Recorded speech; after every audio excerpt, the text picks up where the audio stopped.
This is a content trigger warning. On this episode, we will be discussing human trafficking, sex trafficking, and assault, and this may be difficult and or triggering for some of my listeners.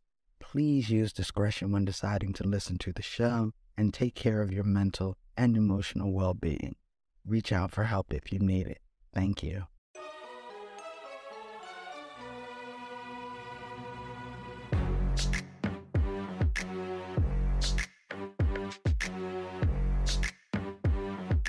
Let's get into it. Welcome to the Candid Shop. We speaking on things you not. Just press play and let it rock. Welcome to the Candid Shop. Whoa. Welcome to the Candid Shop. We speaking on things you not.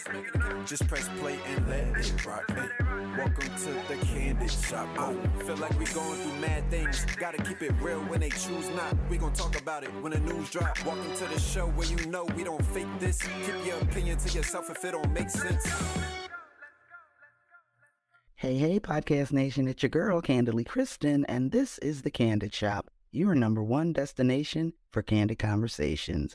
If you're a new listener, please follow, like, and share the show with your friends. And if you've been here before, welcome back.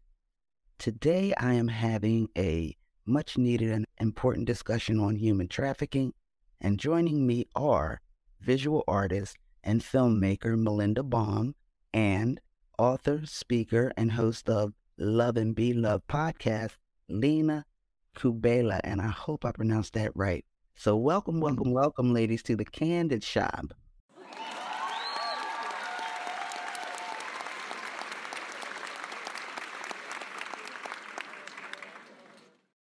Thanks so much for having us. Oh, you're welcome. I'm grateful to you both for joining me and taking time out of your day to spend with me and my listeners. So, human trafficking is a thing. It's a big thing, and it's often seen as something that happens in other countries, and I did air quotes, and is exclusively about the sex trade. But in my research, I found that the reality is human trafficking is broader than just sex. So I'm going to give you guys the definition that I found for human trafficking, and it is this: the practice of exploiting adults and children for use as commodities or objects in conditions of sexual and labor servitude. So are we talking about modern day slavery here, ladies? Very much so. There are actually more slaves today than there were when slaves were legal. Wow. Now that's a stat I didn't know. And I'm a stats person, so I went to the Human Trafficking Institute just to pull some stats so that the people that hear this can understand how broad a problem this is. So there are 24.9 million victims of human trafficking around the world. And I think these stats were from 2017 to 2019. 16 million people are trafficked for forced labor in the private economy in the U.S. Private economy includes private individuals, groups, or companies in all sectors except the commercial sex industry. 4.8 million people are trafficked for forced sexual exploitation, and the average age of trafficking victims is 12 to 14-year-old, though there are some that are younger. Currently, the total for trafficked children is estimated to be in excess of 5.5 million. That's a lot. That's a big number. Women and girls are disproportionately affected by human trafficking, accounting for 71% of all victims, though boys are trafficked just as much at around 40%, and maybe that number is higher now. Last stat, during the pandemic, online recruitment and grooming increased by 22%. So ladies, those stats are scary. They were surprising to me as I started to dig deep into this human trafficking issue. But behind all of those numbers, and those are ridiculous numbers, are real people. And Lena, if you could briefly share your story with me and my listeners.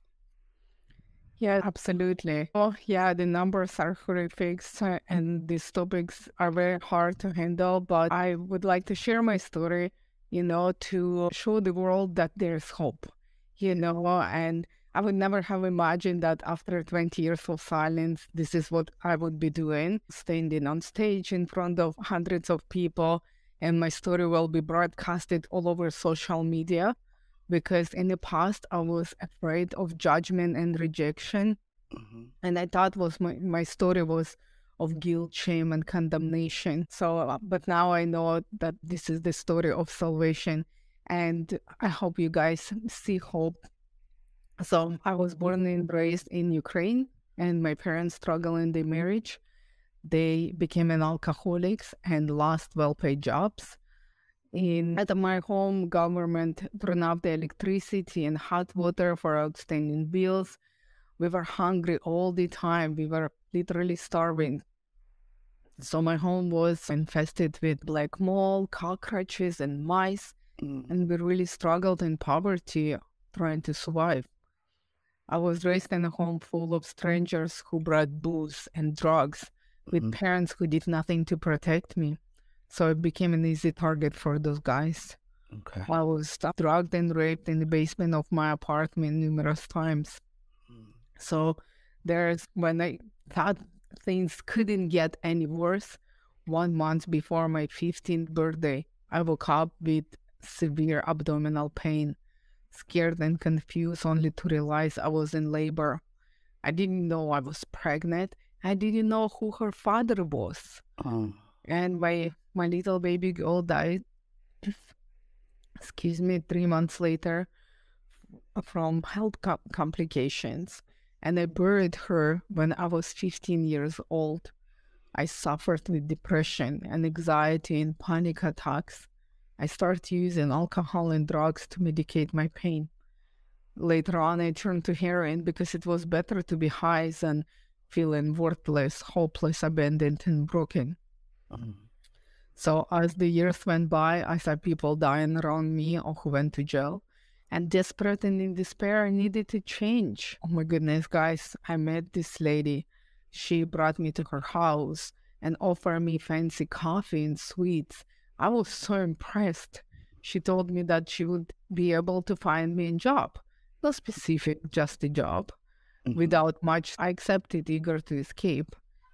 So her team went to work and still on heavy drugs. I vaguely remember an airport and how I got through customs. I'll never know. But I woke up hearing the Muslim call to prayer. Allahu Akbar, ran out. And I was so confused and terrified because I was in a foreign country. So that's nice, rich-looking lady sold me into human trafficking. And what country were you in? I actually find out later on I was in Cairo, Egypt. Wow. But then later on they forced us to crawl under the barbed wire, crossing the Israel border. So I was sold into the brothel in Israel, and I was there almost 2 years. Wow. Then I actually was thinking just recently about this because I was bought by the family business and learned that it's very important what brothel you end up in, because most of the girls who came with me, they died or went missing or never heard of again. And although it was horrible situation, of course, but for me, I was fed clean. I made some money as well, and nobody could rape me or beat me to death. But in the brothel as well, my bodyguard shared the good news of God's love with me. And when my grandpa passed away, actually, I have a heart attack, and he went to coma. And I went to pray at the Wailing Wall, where God miraculously answered my prayers, because I knew that I don't deserve any forgiveness, any answer to the prayer, but it was something that actually triggered me to leave my brothel. And again, guys, I'm telling you, in most cases, you will never leave this kind of situation alive, Right. unless you have been rescued. But by the grace of God, I don't even cannot even explain how this happened, but they allowed me to leave and to go home. Really? Back to Ukraine. So I come back in Ukraine, and I thought maybe I'm gonna start a new life, normal life. I do in quotation marks. But my other bodyguard, who was like a brother to me, stole all of my possessions.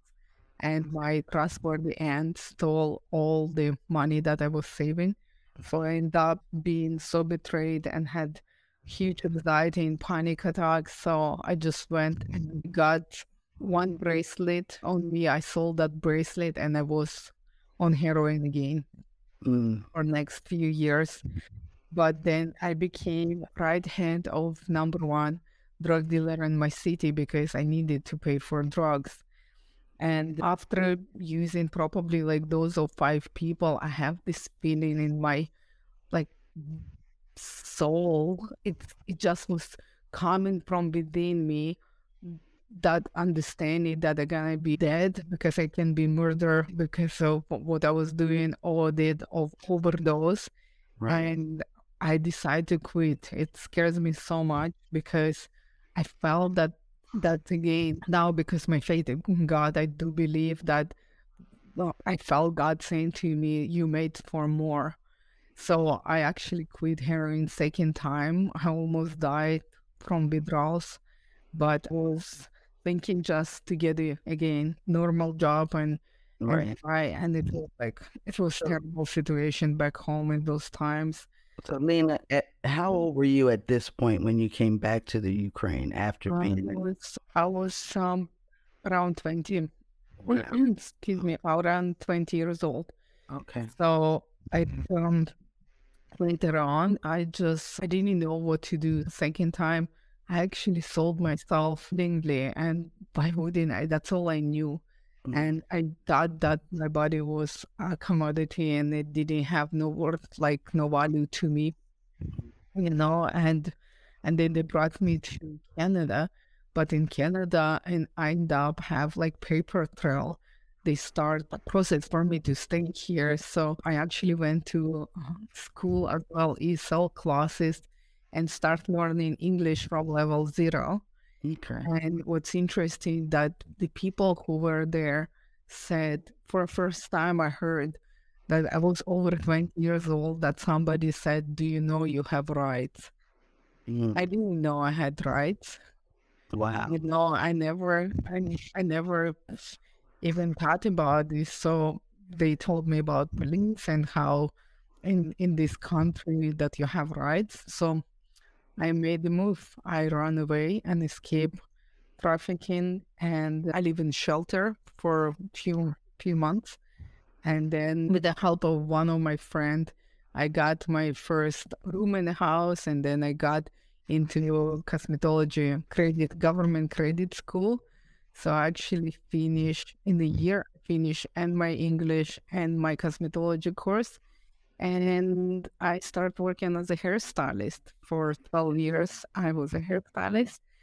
And very interesting though, while I was in the hair school, I met my husband.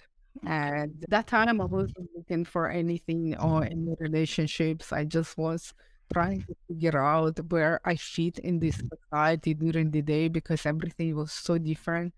It's like I have to learn whole new way to behave, to communicate, and plus dealing with my trauma as well. But he come my way, and I would not pass that opportunity by because Right. it was fantastic. So now, 16 years later, 3 kids later, we are together and have a thriving marriage, not without its own challenges. Of course. But you know what? Everybody who is married or been married, they know Yeah. when two people get together, no matter what, you have to work and it's gonna be challenges. But while I was working as a hairstylist, I felt strongly to write my autobiography Okay. and share my story. So in 2019, it's been published.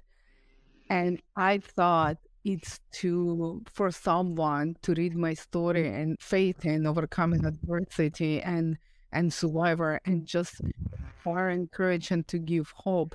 But first of all, it was such an amazing tool for me to deal with my past trauma. Yeah. And that's what advice I want to give you to anyone who never spoke or we still have something like inside of you guys. Like if that burden is still there, just write. You don't have to write the book.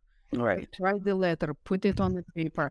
And if you need help, sometimes shame starts from speaking out. Just share that with someone who you trust, and they will help you. And especially like if you're in abusive situation, and especially if you are trafficking, there are people who will back you up. You're not alone. This is the biggest lie that we believe, Yeah, that we are not worthy of saving, that Yeah. we're not worthy of, to be loved, that's that right. we not worthy to be free, that we are alone, and that is a lie. So write that down, ask for help, reach out. Yeah. That's my story in a nutshell.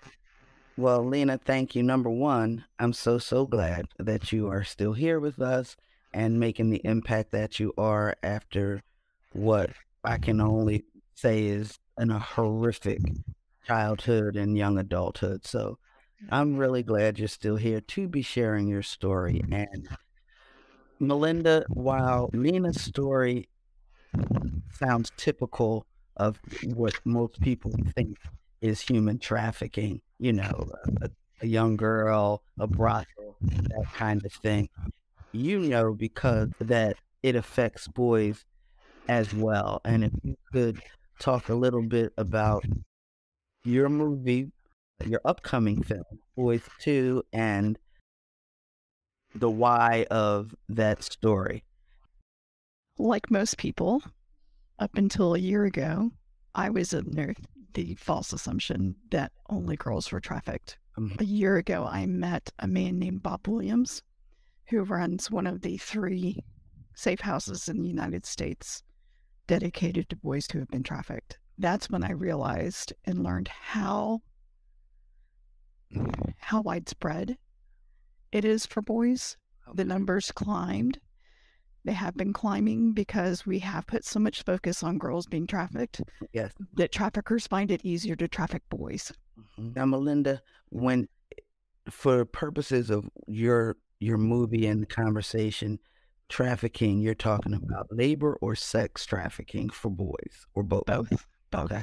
Okay. Both. Most of the safe houses deal exclusively with sex trafficked boys. Okay. So most of the stats they give are based off of sex trafficking, but labor trafficking is huge as well. I would lay odds that most of our houses were put up by people who were trafficked at some point. Some Really? part of it. Yeah. Wow. Agricultural, construction.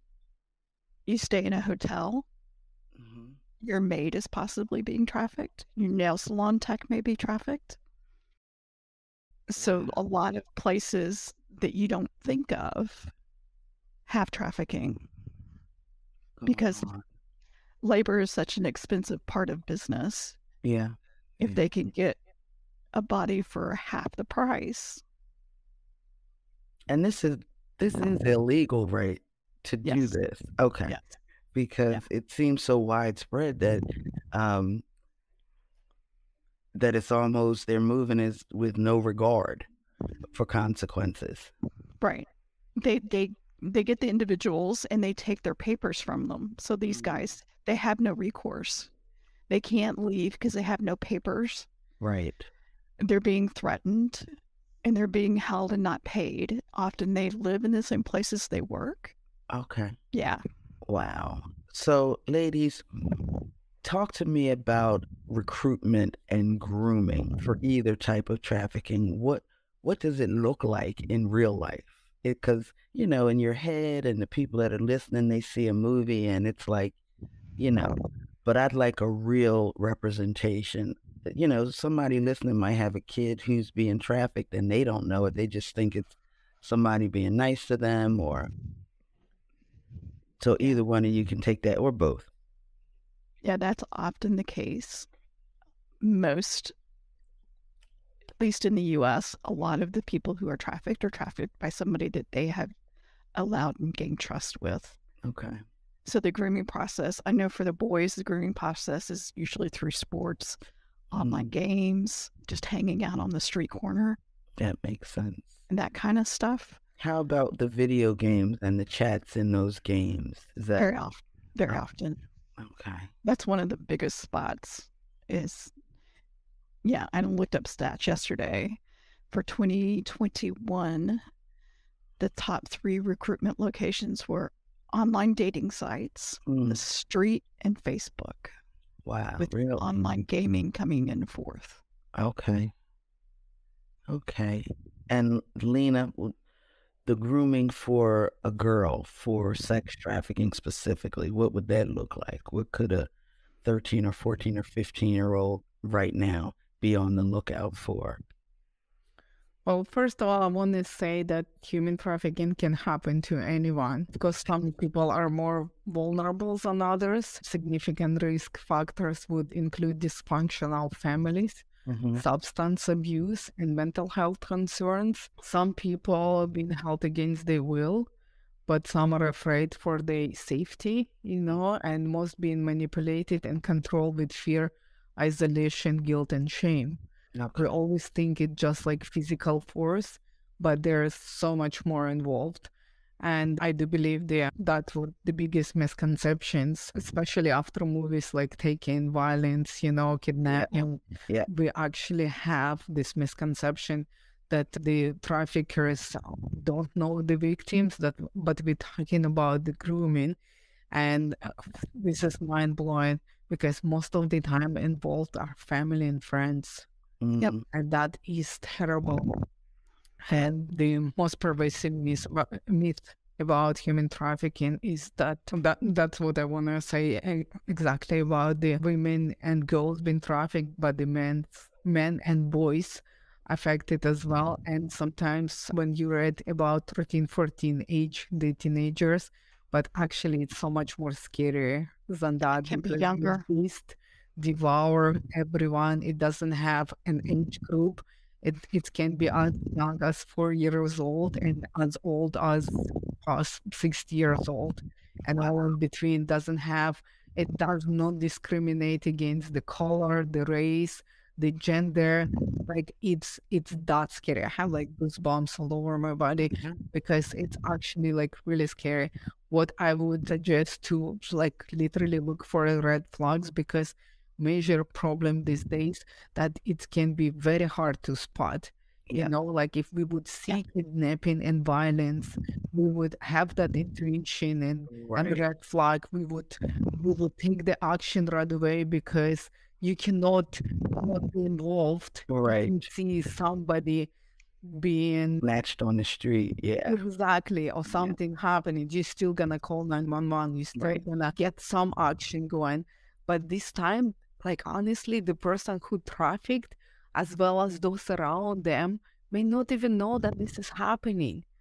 I interviewed one of the ladies, and she said, if I knew the red flags, I would figure out that one of my cousin who always come for the holidays, New Year's, been trafficked.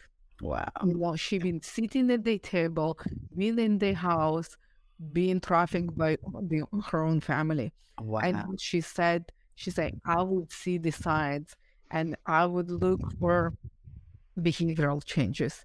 I do believe it's number one. If you have someone in your family or someone friends or neighbors, they're always life of the party, excited and fun, and then from nowhere, excuse me, becomes very secretive, very depressed or paranoid, stuff like that. You have to be diligent and ask those questions, because maybe it's a life situation, maybe it's some other problems. I'm not saying that everything it will be trafficking, but how do you know if you don't ask those questions? Right. But especially with young people right now through COVID being so much online, traffickers playing on the human needs, loved, belong, community, care for, everybody busy, parents are working to provide, and guess what? You don't have to be raped to actually have trauma. Right. Neglect, I agree. like it's trauma too. And the kids, especially young children, they don't understand that this is trauma, that the parents always working to provide, to pay the bills, and they play on the trauma. They available to them. They give them money, they give them attention, and that's what grooming is. And then they take some pictures or do something, that embarrassing, and then they blackmailing them with fear. I gotta show this on your social media, and they can destroy life through media. So then they asking them to do stuff. So they won't show the picture. Yeah. So they imprison them. You don't have to be in chains or in prison physically to actually be a slave. And that's what they do.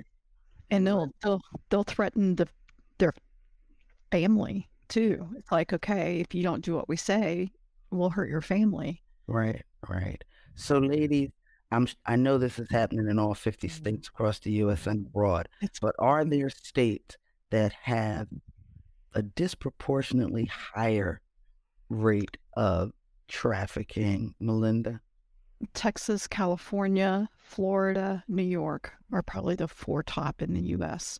because they have ports and they have large airports, and the international highway system the national highway systems run through them. So they're easy targets to get and move, and they don't have to come from other countries. Right. But they can move them from state to state, city to city.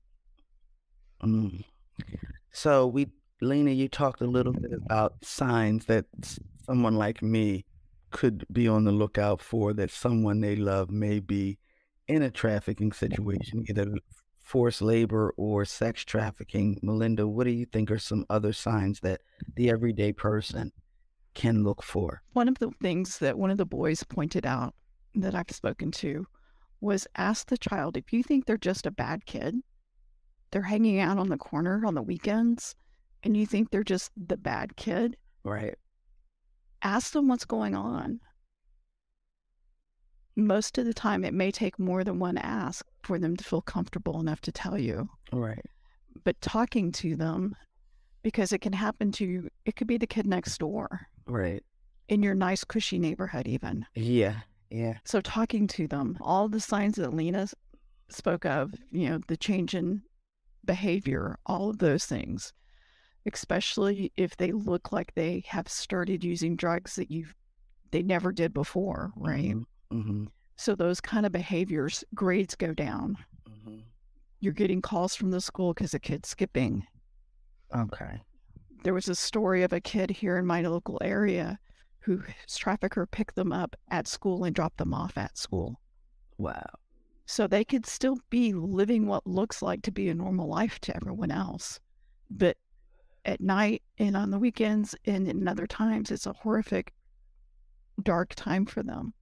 Oh, now they were picking them up from school and bringing them to school from their home or from wherever they were being kept? From wherever they were trafficked them at. Whatever hotel, whatever. Wow. Now, I'm just trying to imagine the level of fear that a kid must have to have 8 hours in school and never say anything. Right. That's crazy. So I guess my next question is for everybody that's going to hear this: safety tips for kids and or adults to guard against, you can't prevent, if somebody's determined to do something and they're determined to do it, but what are some things that parents, adults, even kids, for themselves can do to kind of put a safety net around themselves against this trafficking? Can I, Christine, before we move on this question, I like to add a couple more red flags, because it's kind of visible as well, because that can trigger someone to actually take those action that we're gonna talk about in a minute. So there's another thing, because one part is fear, guilt, shame, and condemnation. But there's another part when the traffickers, grooming, they buy them new clothing. So new clothes, they give them money, they give them new cell phone, they give them, something to trap, especially young kids who from the low income communities, Then if you see somebody start dressing or provocatively or over the top, that it's something different. So that's what that switch, if you see the kid 13-year-olds have $100 and $100 in their wallet, something like that. Yeah. Or really expensive stuff. So So like you like, oh wow, and especially like if your kid come in with the jewelry and stuff that they cannot afford, you Right. know what I mean? So ask Yep. those questions. And especially like if they start kind of isolating from the family and they have some kind of secretive boyfriend or like secret cell phone or something like in secret that they don't want to share with you, there's kind of concern too. And of course, when they already are victims of trafficking situation, they're gonna be fearful, anxious, depressed, submissive, tense, nervous, or paranoid. And 100%, if you guys see signs of abuse, like bruising or fractures, like on anyone, and especially like if there's new tattoos, like branding symbols or names, if somebody start like somebody come home like with the name of the guy on their body, that's a branding symbol. Wow. So some of them have actually like branding symbol of the like the gang or whatever like they organizations as well. So like pay attention what tattoos are those, you know. Although sometimes teenagers wanna be rebellious and they do like the flowers and whatever. Right. It's Right. like Yeah. you have to ask why you're cutting hair, sure. Like extremes, you know, why the tattoos? What does it mean for you tattoo? Like my kid wanted a tattoo too. She's 15. Yeah. And I asked her why you wanted it, and she showed me what she wants, and it's completely innocent. Right. But you have to know that if this is names or branding symbols, plus with all the other signs, Yeah. that might be danger. So, and now we can talk about what we can do about it. Do you like to take this, Malinda? And the tattoos are usually visible Yeah. so that they can see them from a distance. So somebody else, another trafficker, will know who they belong to. Wow. Okay. Yeah. Right. I never thought of that. Thank you, ladies, for that. I never, like, I have tattoos and I never really thought about it, that could be, you know, a branding kind of thing. Yeah. All right. So safety tips. Give us some tips, because Know what your children are doing on the internet. Yeah. Most, especially teenagers, are going to balk at that, but it's important that you know who they're talking to, why they're talking to them, and that you lock down that they can't post pictures of where they're at, what they're doing. This has kind of fallen out of favor with families for quite a while, which is a good thing, is that putting names on everything that your child wears. Yeah. It makes it just it makes it way too easy. Way too easy. And look for those signs of, like Lena was talking about, when they're doing things that are out of your income level and you don't know where they're getting that money from, right? They all of a sudden want to spend all their time at one place. Or on the flip side, they don't want to go somewhere where they used to want to go all the time. Okay. Yeah. Okay. That makes a lot of sense. And if you suspect, like really suspect, like your spidey sense is tingling that somebody's in a trafficking situation, what's the best way to communicate with them so that they're safe, but so that you can kind of extend, you know, an offer of help or whatever? No, you can't just be walking up to folks and going, hey, you know, are you being trafficked?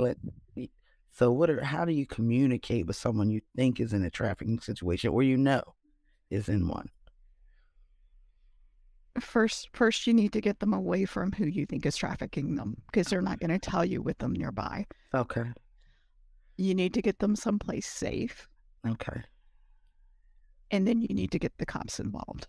Okay. They're not going to say anything with the trafficker nearby, and it's going to be difficult to get them away from them. Okay. For that's their property. That's the trafficker's livelihood. Okay. Yeah, that's what I would say. Definitely, if you see someone in immediate danger or you suspect person in traffic, call 911 or your local police service.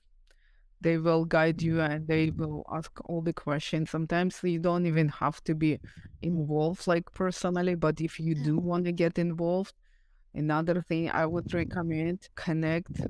You can call the human trafficking hotline and actually ask those questions. Say, I know this person being trafficked. I see all the red flags. Like, what can I do? And they would say, okay, you need to call the police now. Or they're gonna say, can you remove that person from that situation? Just Malinda was talking about, can you do that? The person say, yes, it's possible. No, not possible. What else I can do? They can guide you through exactly what you need to do. Another thing I want to say, they all like anonymous. So like they not, if you don't want to be like in, give them your name and everything. So it's kind of give you like even more like I hope like and pray courage to actually stand up and do those calls and do those moves. Like, you know what? Sometimes it's pretty dangerous actually to get involved. And there's lots of professionals who do that. So don't be afraid to do that, but don't put yourself in danger. Because like if you're gonna be harmed, the victim gonna be harmed as well.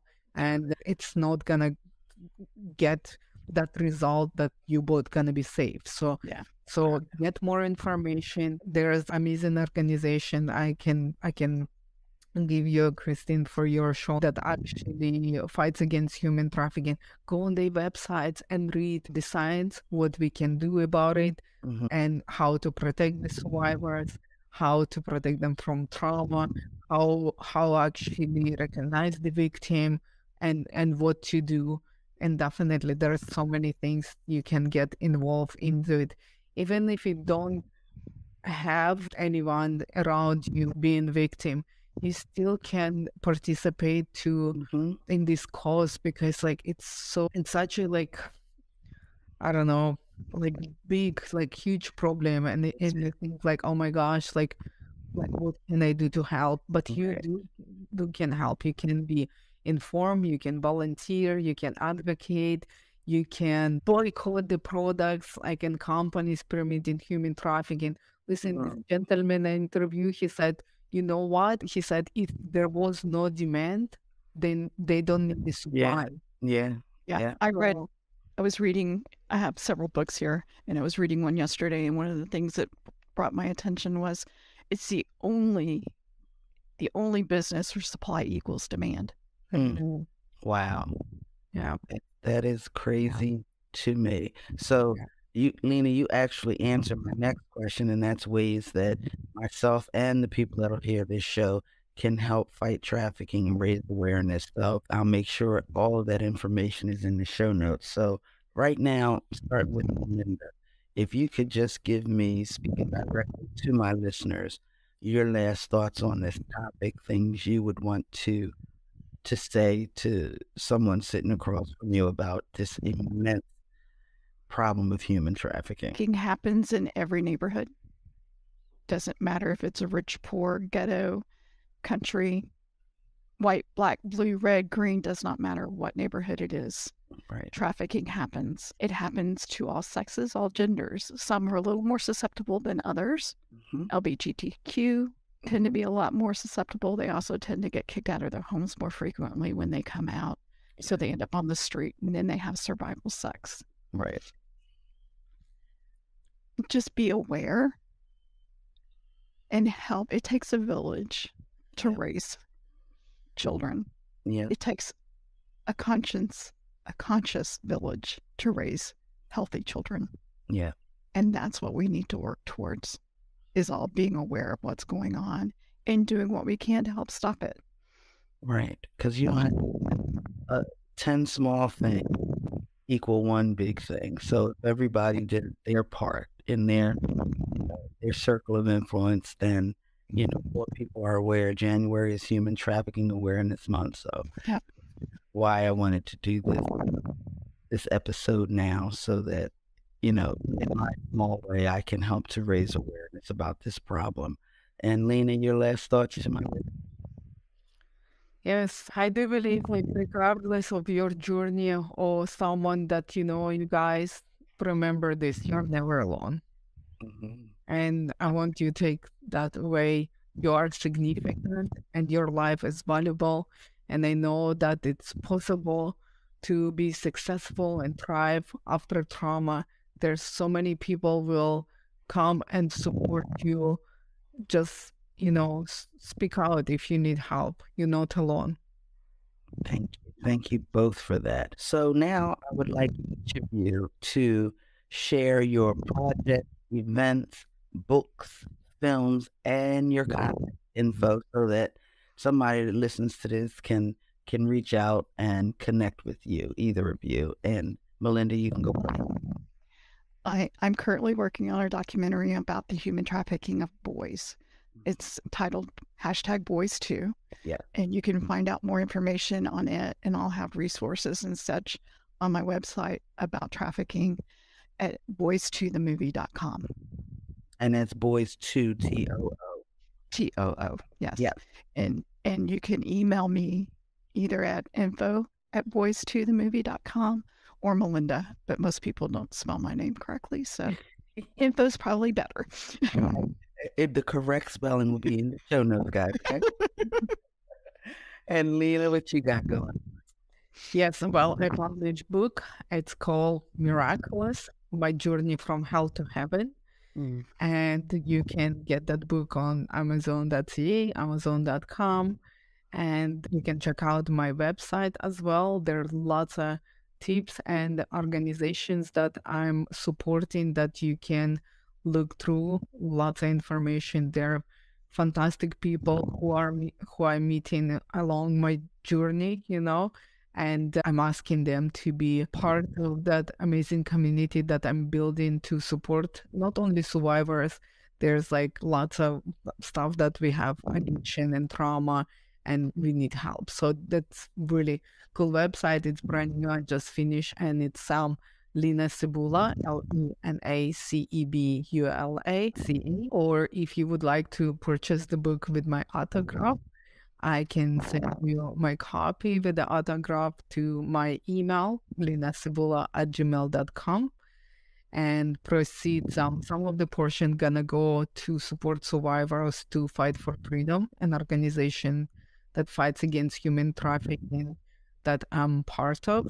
And if you would like to talk to me, just shoot me an email or text. Everything is on website. Honestly, I'm trying to find the best way for people to connect with each other and with me and with the organizations that I support. So if you go on my website, you can communicate and with me, connect with me and with all those organizations. And honestly, I stand by them. Over the years, they've been proven being like fantastic, and the people and organizations and what they do for the world, for the survivor, to rescue people, like it just amazing. And if your heart actually moved and you're thinking, oh my goodness, I want to be part of it, please connect with me. I will connect with you, whatever like you think. If you're feeling that you can volunteer your time, your funds, prayers, like everything is valuable. Please do not, like you can do what you can with what you have. So don't think that it have to be something so grand that we cannot like afford or we cannot or not able to do. We all can, everybody can help somebody, with what you have. And we all able. And when we get together, that's where the power comes from. Yes. When we stand against like this injustice and fight for human rights. I agree. Thank you so much. And Malinda, I know the movie is not out.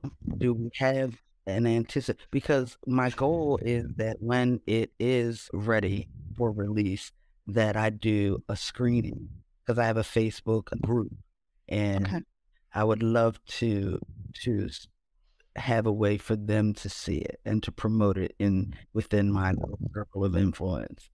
My goal right now is to release it next January during Human Trafficking Month. Nice. Perfect. So, yeah. Keep me updated, please. Oh, I will. You won't get a remittance that easy. Oh, no.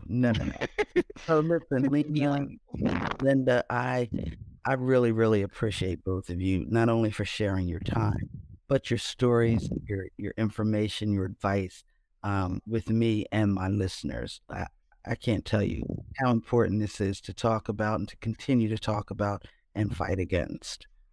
Yeah. Thank you. I appreciate it so much. Welcome.